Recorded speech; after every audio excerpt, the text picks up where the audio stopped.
Hello friends, आज आपण करणार आहोत पावभाजी रेसिपी. त्याकरिता आपण सगळ्या भाज्या चिरून घेतलेल्या आहेत. परत आपण बीट पण घेतलेलं आहे आणि मटर.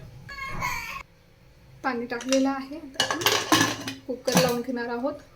आता आपण ह्याच्या साधारण 5 ते 6 शिट्ट्या काढून घेणार आहोत. आता आपण कांदा आणि टोमॅटो चिरून घेणार आहोत.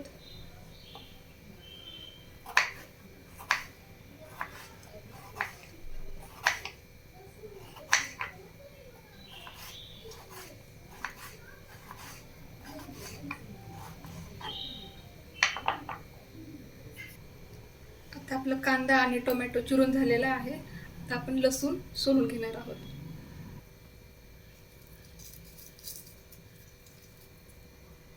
आता आपण लसूण सोललेला आहे. त्याला आपण थोडं गरम पाण्यात टाकणार आहे, जेणे की ह्याच्या पाकळ्या जे आहेत ते लवकर निघतील. हे बघा, लसणाची पाकळी अलगद सोलून निघते गरम पाण्यामध्ये ठेवल्यानंतर. आता आपण अद्रक आणि लसणाची पेस्ट करून घेणार आहोत.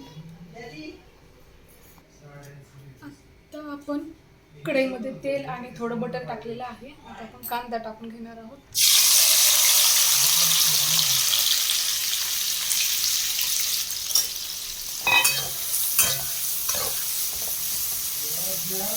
कांदा चांगला परतून घ्यायचा आहे आपल्याला.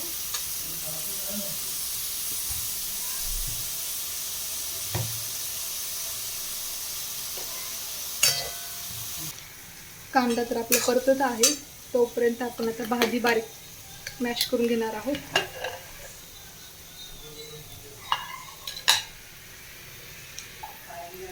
आपण एका मोठ्या परातीमध्ये काढून घेणार आहोत.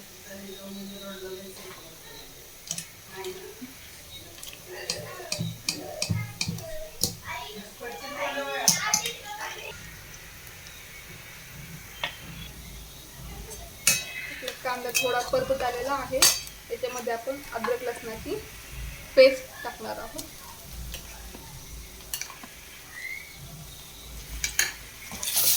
ते पण छान असं परतू द्यायचं आहे.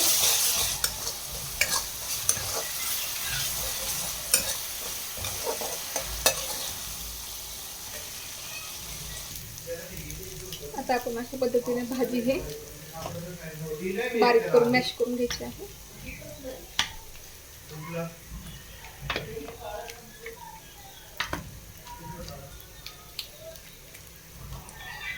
हे गरम गरम आहे तोपर्यंत करून घ्यायचं आहे, जेणे की आपली भाजी चांगली बारीक होती.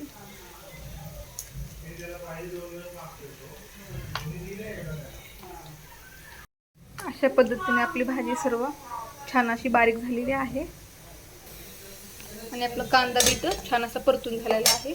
आता याच्यामध्ये आपण टोमॅटो टाकणार आहोत.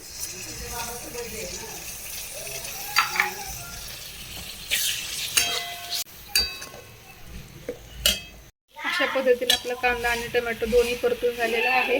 त्यामध्ये आता आपण लाल तिखट टाकणार आहोत. मी 1 चम्मच टाकते लाल तिखट.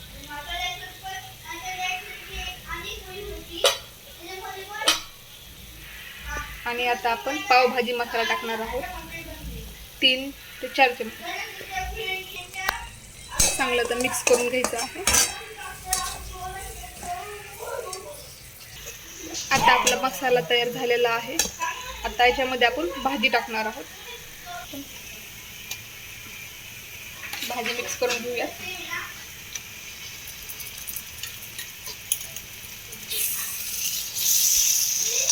याच्यामध्ये आपण त्या भाज्यांनी शिजलेलंच पाणी टाकायचं आहे. त्यामध्ये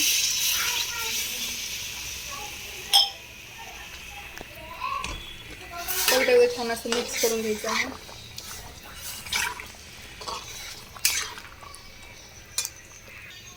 आता आपण याच्यामध्ये मीठ टाकणार आहोत, चवीनुसार टाका. आता आपण ह्याच्यामध्ये बटर टाकणार आहोत आणि बारीक गॅसवरती साधारण 7 ते 8 मिनिटं छान असं शिजू देणार आहोत. आता आपली पावभाजी रेडी झालेली आहे. त्याच्यावरती अशी कोथिंबीर टाकायची आहे.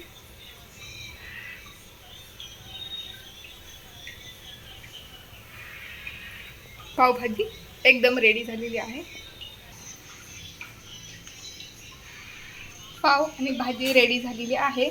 तुम्ही पण अशा पद्धतीने पावभाजी करून बघा.